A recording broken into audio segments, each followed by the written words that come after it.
Yes. You know, I was thinking of a woman that, well, quite often earns her income from sadomasochistic sexuality. Women that like to wear very high heels, leather bustiers, and have whips. Yes. Dominatrixes. Yes. I had seen a movie once where there was a very large-breasted African American woman that was wearing a leather bustier that didn't happen to cover her breasts. Had a whip, and she liked to step on the backs of various white men.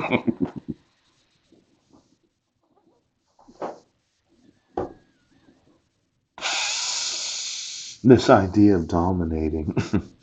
You know, this domination, the act or activity of exercising through control over someone or something. Yes. To control by the exercise of power or constituted authority.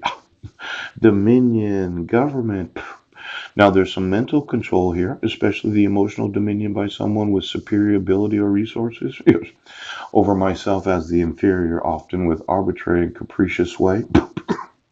Now, let's say you're one of these government employees, and your thought is we are going to have to take dominion over Paul C. Budnick.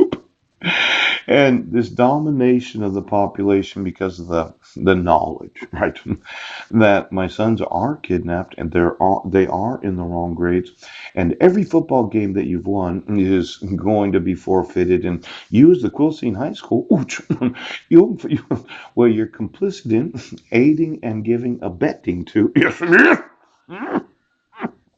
those that use fraud and forgery to kidnap children.